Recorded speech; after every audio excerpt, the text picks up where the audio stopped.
जब सुने के होई भोजपुरी गाना बस बजे के चाही गाना।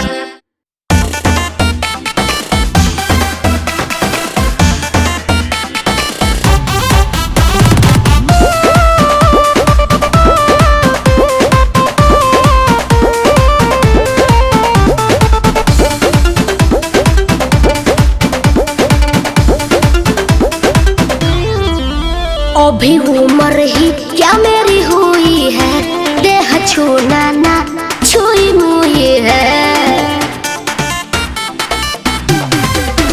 अभी उम्र ही क्या मेरी हुई है, देह छूना ना छुई मुई है।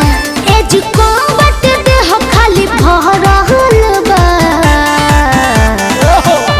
कि जब से दिसमर चढ़ल बा कमर के नमर बढ़ल बा।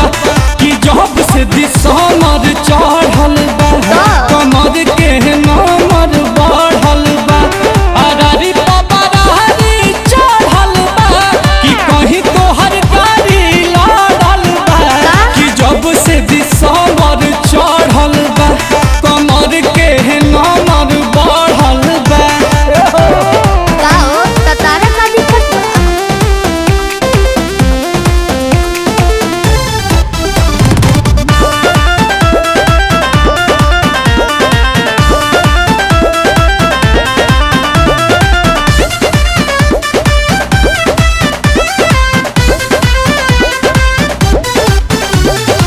बॉडी के केयर हरदम कइनी हम भइनी बा अनु तबे नु बाटे हे मैडम नरम गरम।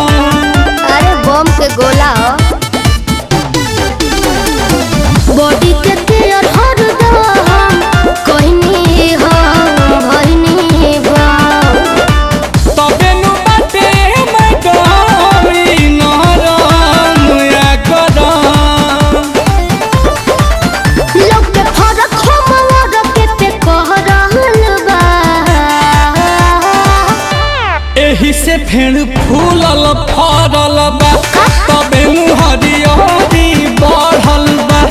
एही से फेर फूलल फरल बा तबे नु हरियरी बढ़ल बा। ई फल पूरा रसवे भरल बा कि खाद पानी असरे पड़ल बा। कि जब से दिसमर चढ़ल बा कमर के नमर बढ़ल बा। अरे उपजाऊ जमीन हो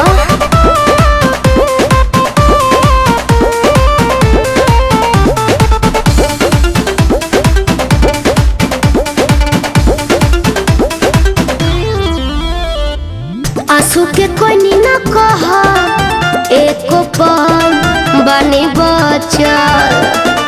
कभी है अबे हल भाल कमाल होने चल। अरे चलो ना काहे जाई का करबो आंसू के कोई न कहा एको पल बनी बचल। कभी है अबे हल भाल कमाल होने चल। ई किताब नहीं केहू के पढ़ल बा बचैले बानी। कि राते ते सफारा में जहरल बा बरल तोर बूतल बरल बा। कि राते ते सफारा में जहरल बा बरल तोर बूतल बरल बा। राते के ते सफारा में जहरल बा छुआ के लोग के ताना मरल बा। हो जब से दिसमर चढ़ल बा कमर के नमर बढ़ल बा। तोहरो पावर हाउस खत्मे बा।